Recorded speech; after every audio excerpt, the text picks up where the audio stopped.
अस्सलाम वालेकुम। आज की इस वीडियो में हम करेंगे कुछ इलेक्ट्रिसिटी के सवालात। अब motor is required to operate at a distance of 800 metre from its power supply. एक मोटर है जो 800 मीटर दूर है उसके पावर सप्लाई से, और उस मोटर को की PD 16 वोल्ट चाहिए और उसको जो करंट चाहिए वो 0.6 एम्पियर चाहिए। ठीक है, और ये कनेक्टेड है जैसे कि आप देख रहे हैं। और उसने बोला जो रेजिस्टेंस है वायर की वो 0.005 पर मीटर है और 800 मीटर का वायर है, और हमें PD मालूम करनी है इस पावर सप्लाई की।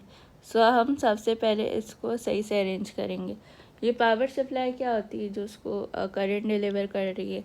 यानी अगर हम पावर सप्लाई को बैटरी कंसिडर कर लें, ये दो वायर्स कनेक्टेड है इस मोटर से जो उसको कनेक्ट करते।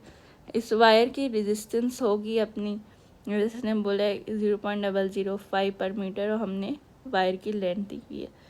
सो अगर मैं ये वायर्स को एक रजिस्टर मान लूँ जो कि रास्ते में आ रहे हैं मोटर के, ये मेरे दो रजिस्टर्स हैं यानी दो वायर्स हैं जिनकी लेंथ 800 मीटर है, दोनों की इक्वल लेंथ है। और फिर मेरे पास एक मोटर आ रही है जो कनेक्टेड है।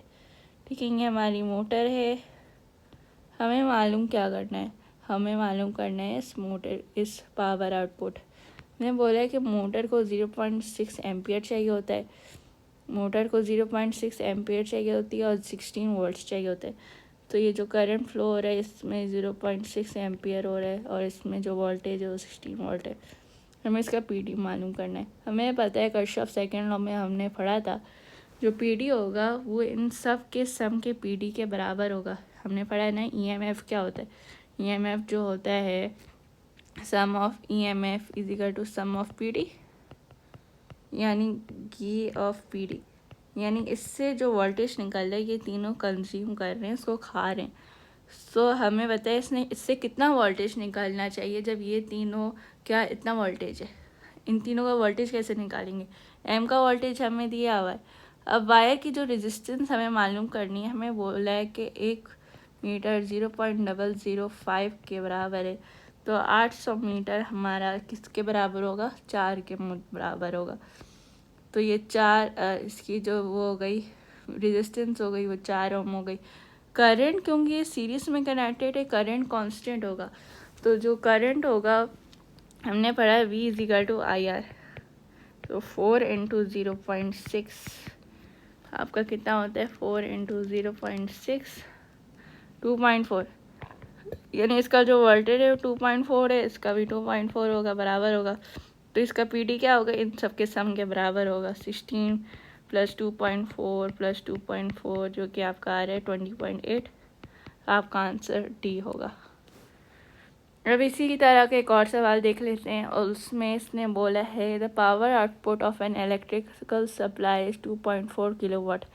इसने इस दफ़ा उल्टा कर दिया, सप्लाई की वोल्टेज दे दिया और उसका पावर सप्लाई दे दिया दोनों। और उसने वायर की जो कनेक्टेड है कैटल से उसकी रेजिस्टेंस भी बता दी है, और वो पूछ रहा है कि कैटल की PD और पावर आउटपुट क्या है। तो इसको सॉल्व करने के लिए हम करेंगे, या हम इसको भी ऐसे ही बना देंगे। हमारा पावर सप्लाई है, ये हमारा दो रजिस्टर्स हैं जो कि इक्वल 0.5 ओम के हैं, और ये हमारी कैटल है। हमें कैटल का वोल्टेज और वो निकालना है, PD निकालना है। सबसे पहले हम कैटल की PD निकालेंगे, यानी इसका वोल्टेज निकालेंगे। अब हम कैसे करेंगे? हमें ये इन्फॉर्मेशन दी हुई है। अब आपको पता होगा पावर का जो फॉर्मूला होता है वो IB होता है। पावर इसने कितनी दी हुई है? 2.4 किलोवाट्स, यानी 2.4 इंटू 10 क्यूब। वोल्टेज कितनी है? 240।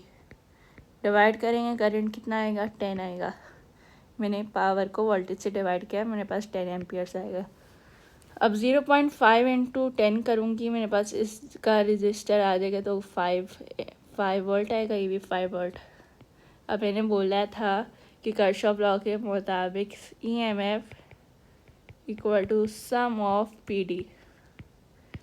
सम ऑफ PD होता है, तो यानी 5 volt 240 is equal to 10 plus the voltage of kettle. 240 minus 10 कितना हुआ? 230। 230 मेरा क्या हुआ? PD।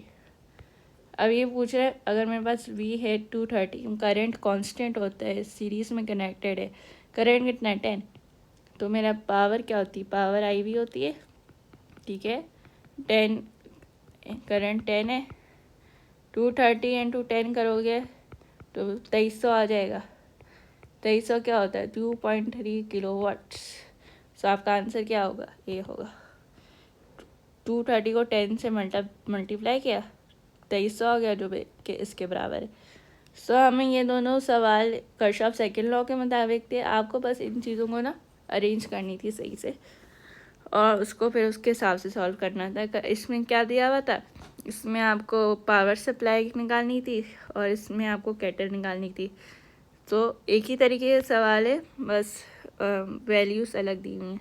होपफुली आपको समझ में आया होगा। उस वक्त के लिए अल्लाह हाफ़िज़।